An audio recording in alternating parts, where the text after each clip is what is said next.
اب ریونیو کیسے جنریٹ کریں گے, اب ٹیکسیشن کا دائرہ کیسے بڑھائیں گے. ان کے پاس ایک ہی ہے, وہ گیدڑ سنگھ, یہ ہر مسئلے کا ایک ہی حل ہے کہ گیس اور بجلی اور اس پیٹرول کی قیمتیں بڑھاؤ, رات کو تھیلے بھرو پیسوں کے اور گھر جاؤ. یہ ان کا کام ہے اور یہ وہی کچھ کر رہے ہیں. تو یہی پالیسیاں قاضی صاحب ان کو لے ڈوبیں گی. پیپلز پارٹی نے بھی تو اپنا ریزلٹ لے ہی لیا. یہ جتنی جنگیں اوپر بپا کی جاتی ہے, مثال کے طور پر ابھی میں اسرائیل کا دے رہا تھا, اسرائیل میں کاسٹ آف لیونگ بڑھتی چلی جا رہی ہے, عام آدمی کی جیب سے پیسے آپ نکال رہے ہیں, باہر جنگ کر دو. یہ ایک بڑا پرانا طریقہ واردات ہے.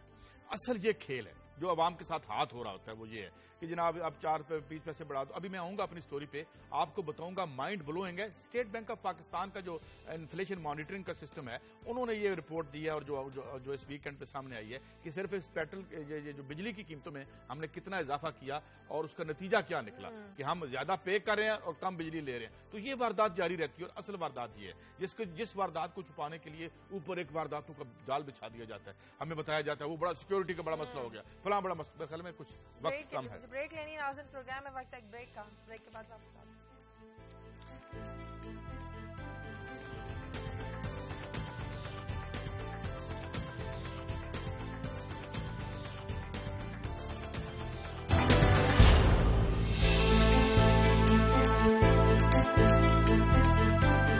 بریک کے بعد خوش آمدید. کیسا پیٹرول مہنگا ہونے کی تو بات کریں تو ذرا بجلی بھی مہنگی ہونے کی بات کریں کہ بل بہت زیادہ آ رہے ہیں اور بجلی بہت کم آ رہی ہے. یہ ایک شعبہ ہے جسے اسٹیٹ بینک انفلیشن مانیٹر کہتے ہیں. یہ ان کی رپورٹ ہے جو اس ویکینڈ پہ سامنے آئی ہے. شاید یہی آپ کے ساتھ آغاز میں شیئر کر لیتے ہیں. اس میں انہوں نے تقریباً 15 آئٹم ہیں جو قیمتوں میں اضافے کا باعث بنتے ہیں. اس میں اس وقت ٹاپ پہ ہے بجلی. پچھلے سال اسی ماہ میں جون کو بیسیکلی یہ رپورٹ آئی تھی, یہ اس کا جو کنٹریبیوشن تھا ٹو اوور آل مہنگائی وہ 0 تھا. اچھا, اب وہ بتاتے ہیں کہ جناب اس وقت جو جون میں تقریباً 15.82% جو اضافہ ہوا ہے پرائسز میں, اس کی وجہ کیا ہے؟ بجلی کی قیمتوں میں اضافہ ہے. اس میں جو انٹرسٹنگ بات یہ ہے کہ اس کی سپلائر جو ہیں انہوں نے اس کی قیمت تو بڑھا دی مگر سپلائی کم کر دی. پھر اس کے ساتھ یہ بھی یاد رہے آپ کو کہ اس میں ہم نے ان کو یہ تھا جی پہلے پتا چلا, ہمیں بتایا گیا کہ جی کیونکہ سرکولر ڈیٹ بہت زیادہ ہے تو ہم جو ہے اس وجہ سے تو سرکولر ڈیٹ اکٹھا کیا گیا. ہم نے جہاں سینکڑوں سپلائی کم کی بن ہی نہیں رہی بجلی. اچھا, بن نہیں رہی بجلی. اچھا, ابھی اس میں ہم نے 400-500 روپیہ اکٹھا کر کے دے دیا کہ شاید بجلی آنی شروع ہو جائے. چلیں جی آپ مہنگی دے دیں مگر بجلی تو دے دیں. تو پتا چلا کہ جناب نہیں, قیمتیں بڑھتی چلی جا رہی ہیں. پھر آخر میں ہمیں یہ پتا چلا کہ یہ 15 اب یہ بتایا کہ جس کو کنٹیسٹ, اس فگر کو لوگ کنٹیسٹ کر رہے ہیں, اس کے ساتھ اختلاف کر رہے ہیں کہ جی 15,000 سے زیادہ تو ہمارا ٹرانسمیشن کا سسٹم گویا اس میں ہمیں یہ باور کروا دیا ہے کہ 15,000 سے اوپر 7,000 یا اتنی لگ بھگ جو میگا واٹ ہے اس کی تو آپ کو یعنی کرنی پڑے گی. لوڈ شیڈنگ بڑی مجبوری ہے کیونکہ سسٹم اس کو اٹھا نہیں سکتا. اچھا, اس کے ساتھ اسی مانیٹر نے ایک اور فگر دیا, بڑا وہ بھی آئی اوپننگ ہے. وہ یہ ہے کہ ہاؤسنگ, پانی, گیس, بجلی اور جو فیولز ہیں انہوں نے 2013 میں جون میں جو مہنگائی میں اضافہ کیا تھا وہ 3.84% تھا, مگر اب جو انہوں نے کیا ہے اس سال وہ تقریباً 30% ہے, 29.57%. اچھا, اب یہ دیکھیں کہ قیمت بڑھ گئی, سپلائی کم ہوگی, ہم زیادہ پے کر رہے ہیں اور کم لے رہے ہیں. اچھا, یہ ہے ہمارا بجلی کو. اس کے ساتھ میں ایک رپورٹ اور بھی جوڑ دوں نیپرا کی, یہ بھی پچھلے جون میں رپورٹ آئی تھی کہ نیپرا کی 3 رکنی کمیٹی نے بتایا تھا. ذرا کراچی کے لوگوں کی بات کر رہے ہیں کہ الیکٹریسٹی جس کا نام ہے, اس میں باقاعدہ انہوں نے ایک رپورٹ دی اور کچھ 4-6 مہینے وہ ایک بیٹھے رہے انویسٹیگیٹ کرتے ہوئے کہ جی وہاں پہ جان بوجھ کے جو سینئر مینجمنٹ ہے اس نے قیمتوں میں اضافہ کرنے کے لیے آرڈر جاری کیے اور قیمتوں میں اضافہ ہوا کراچی کی بجلی. اچھا, الیکٹریسٹی, یہ نیپرا کی فائنڈنگ ہے اس پہ, یہ پچھلے مہینے کی بات ہے. پھر اس کے بعد انہوں نے کچھ لوگوں کو نکالا وہاں سے, جیسے شعیب صدیقی صاحب کا نام لیا جا رہا ہے, انہوں نے کہا یہ نکال دیا, مگر نکالا اور بعد میں پتا چلا کہ ایک سسٹر آرگنائزیشن میں جو ہیں ان کو دوبارہ سے ہائر کر لیا گیا ہے. اسی طریقے سے ایک اور صاحب تھے, ان کو شو کاز نوٹس دیا گیا کہ انہوں نے کیا کیا ہے, اگلے دفعہ ان کی ترقی ہوگی. تو یہ بات یہ ہے کہ عوام وہی بات جو کلاسر صاحب کرتے ہیں اور ان کا فکرہ میں آج کوٹ کرتا ہوں کہ جی چراگاہ ہیں لوگ, ان کو چراگاہ کے طور پہ استعمال کرو, اوپر ہمیں کبھی کشمیر بھیج دو, کبھی فلاں کر دو, کبھی فلاں کر دو, یہ ہمارے ایشوز ہیں جیسے اسرائیل کر. تو یہ ایشوز ہے کہ ہم نے پیسے بڑھ گئے, انفلیشن میں وجہ جو بنی سب سے بڑی یعنی قیمتوں میں اضافے کی وجہ بنی بجلی, اور نہ جانے ابھی اور کتنی مہنگی ہونی ہے پیٹرول کی, تو بھی آپ بات کر چکے ہیں. صحیح. کلاسر صاحب, وہی قاضی صاحب جو بات کر رہے ہیں کہ جب قوم کو بجلی پہ اور مہنگائی کے ارد گرد اندھیروں میں الجھایا رکھا جائے گا تو یہ قوم آگے کیسے بڑھ سکتی ہے؟ آگے بڑھنے کے 100 طریقے ہوتے ہیں, قوم محنت کرتی ہے, آگے بڑھنے کے طریقے اختیار کرتی ہے, لیکن ہماری قوم تو اندھیروں سے باہر نہیں نکل رہی.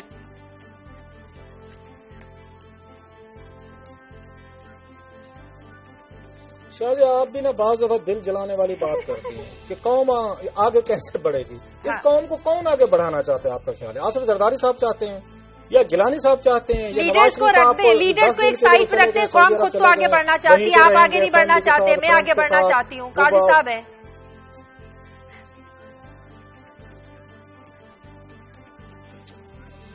نہیں شاہجہ, جو میں بات کہہ رہا ہوں وہ ٹھیک ہے, انڈیویجول لیول پہ لوگ اپنی ایفرٹس کرتے ہیں, انڈیویجول بزنسز کرتے ہیں یا کارخانے, ذاتی لائف میں ہم اپنے پروفیشن میں سارے کوشش کرتے ہیں. آپ نے بات کی قوم کی, قوم کو آگے لے جانے کے لیے بہت سارا مٹیریل چاہیے ہوتا ہے, بہت ساری چیزیں چاہیے ہوتی ہیں.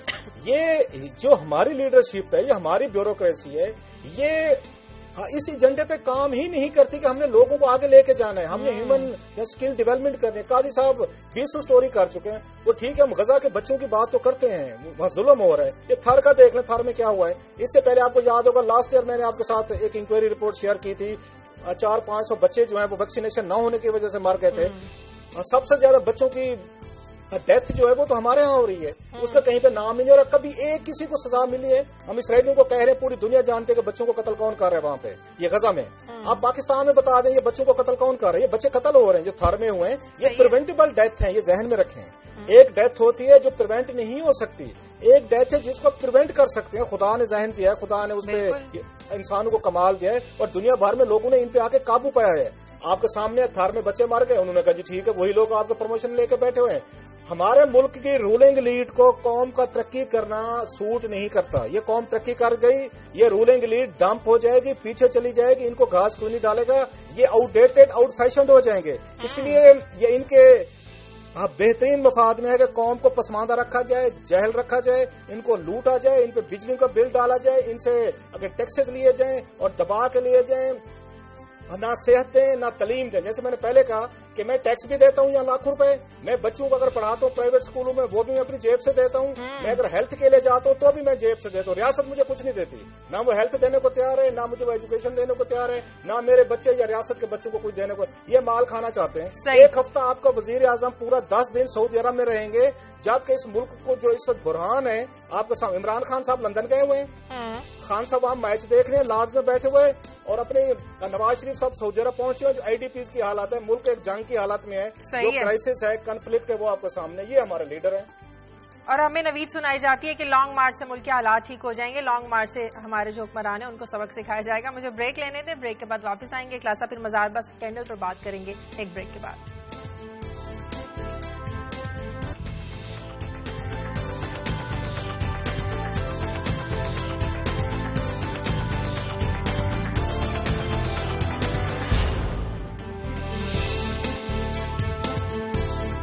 بریک کے بعد خوش آمدید. کلاسر صاحب, 55 کروڑ سے شروع ہونے والا مداربہ اسکینڈل 31 بلین تک کیسے پہنچ گیا؟ کیا کچھ نئے انکشافات سامنے آئے ہیں؟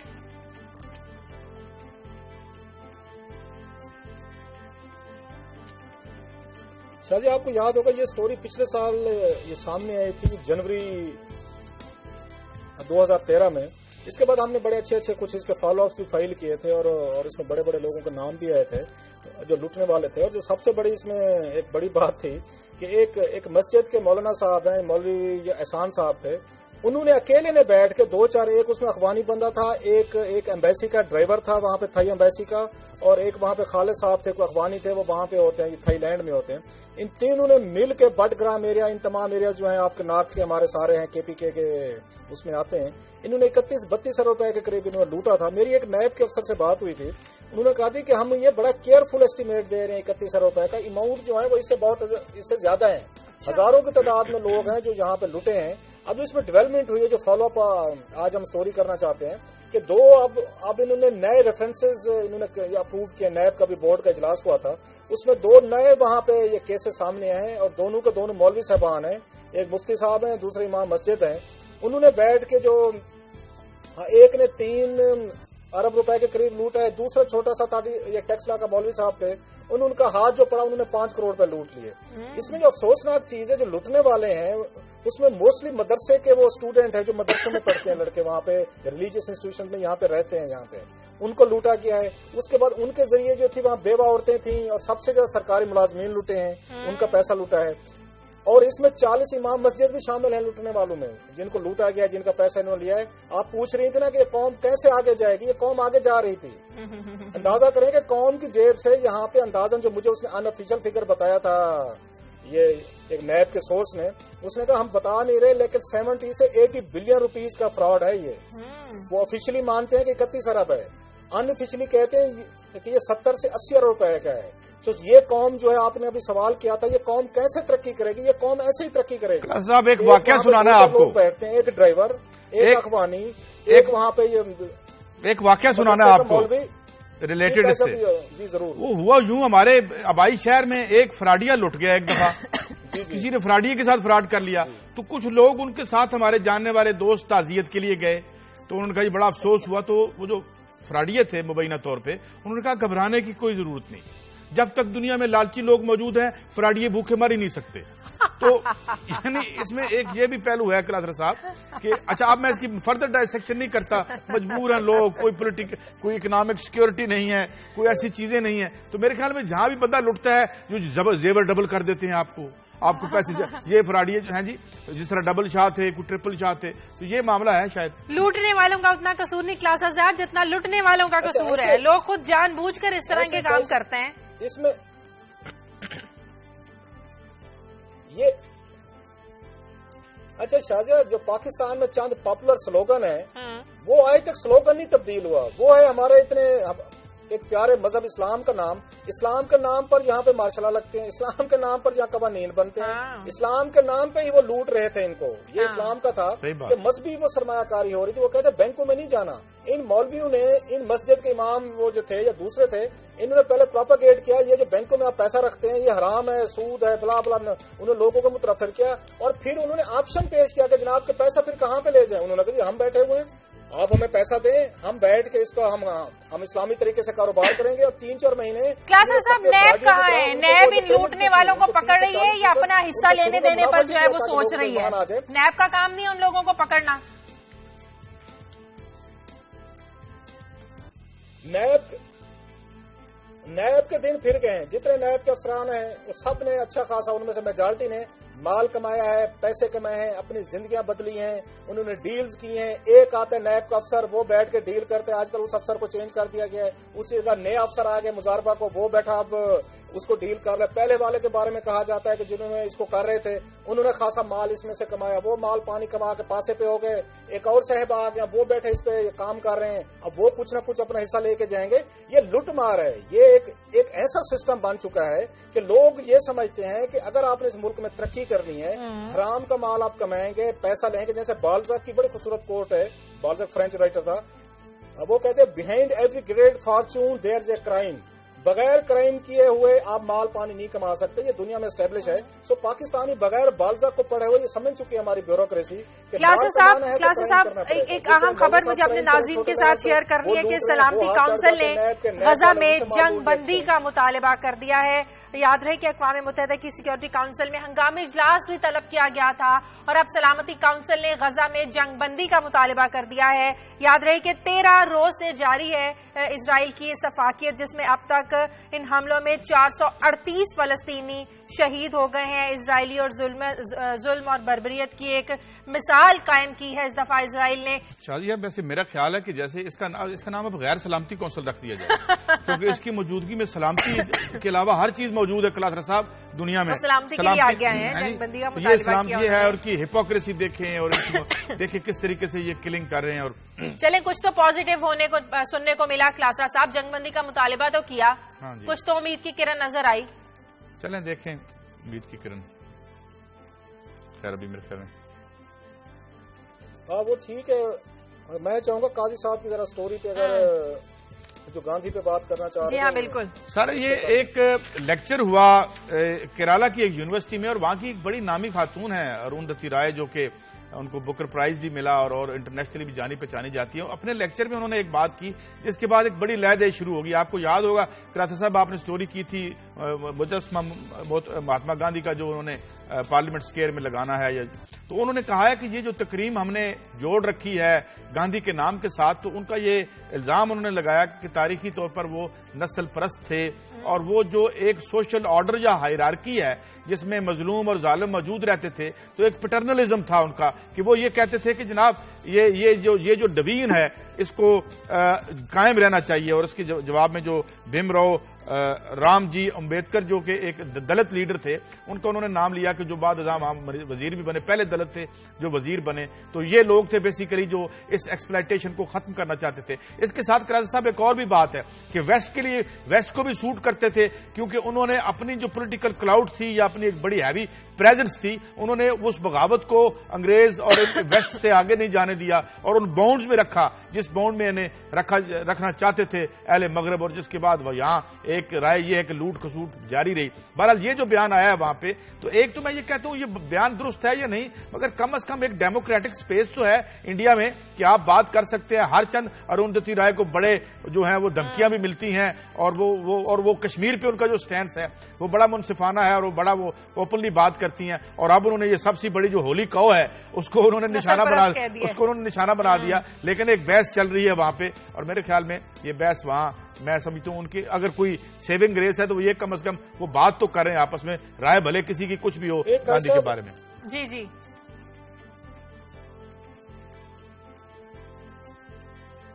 آپ نے کہا صاحب بڑی اچھی بات کی ہے جو میرا خیال ہے ہمیں سیکھنی چاہیے کہ وہاں پہ کم از کم آپ کو فریڈم آف سپیچ تو ہے. آپ اپنے جو ٹاپ کے لیڈر, گاندھی سے بڑا لیڈر کون ہو سکتا ہے اس کا جو ہندوستان کا, ویسے میرے دل میں بڑی ان کے لیے عزت ہے. میں یہ ان چاند میرا خیال شخصیتوں میں سے ہیں جن کی میں واقعی جنرلی میں عزت کرتا ہوں گاندھی صاحب کی. ایون دین کے اپنا ان کو باپو کہتے ہیں انڈین جو ہیں, لیکن وہ پھر بھی اگر وہاں پہ اروندھتی رائے اگر بات کرتی ہیں, کوشچن کرتی ہیں, کسی پہ ڈیبیٹ کرتی ہیں, اب تک میں نے فتویٰ ویسے سنا نہیں ہے کسی نے کہا ہو کہ ان کا ہائی ٹریزن میں ان کا ٹرائل کریں, ان کو پھانسی لگائیں, ان پہ مقدمہ کریں جیسے ہمارے ہاں ہوتا ہے. میں ان کو اروندھتی رائے کو اگر ڈسپائٹ کہ میرا ان سے اس پہ ڈفرینس آف اوپینین ہو سکتا ہے گاندھی صاحب کے حوالے سے, اس پہ کسی وقت ڈیبیٹ کریں گے, لیکن میں ان کو سمجھتا ہوں کہ ساؤتھ ایشیا کی وہ یہ جیسے چامسکی جو ہیں ان کو ویسٹ کا سمجھا جاتا ہے, ریبل سمجھا جاتا ہے. وہ بیٹھ کے یہاں کی پالیسیز پہ یا چیزوں پہ بات کرتے ہیں, ایک سسٹم آف گورننس جو ہے یہاں پہ یا جو بھی ہے. تو میں سمجھتا ہوں ساؤتھ ایشیا میں اگر یہ رول کو ادا کر رہی ہیں تو وہ یہ رائے کر رہی ہیں, بہت ان پاپولر اسٹینڈ لیتی ہیں, ان پاپولر باتیں کرتی ہیں, لیکن وہ ڈٹ کے کرتی ہیں. یہ ان کی سب سے بڑی کوالٹی ہے اس میں. لیکن میں کہتا ہوں کہ قاضی صاحب نے جیسے کہا انڈین ڈیموکریسی کو کم از کم ہمیں یہاں تک اپریشیٹ کرنا چاہیے کہ اپنے باپو کے بارے میں بھی اگر کوئی بات کرتا ہے, سوال اٹھاتا ہے تو ڈیبیٹ ضرور شروع ہوتی ہے. وہ کسی کا وہاں پہ شٹ اپ کال وہاں پہ دینے کی بجائے, گرفتار کرنے کی بجائے, جیلوں میں ڈالنے کی بجائے ایک ڈیبیٹ کا ایک کلچر ہے جو پاکستان صاحب وقت ختم ہو گیا ہے, مجھے کلوزنگ دینی ہے. ناظرین پروگرام کا وقت ختم ہو گیا. پروگرام کے لیے آپ ہمیں فیڈ بیک دیجیے. خبر@دنیا TV.tv پر. اجازت دیں, اللہ حافظ.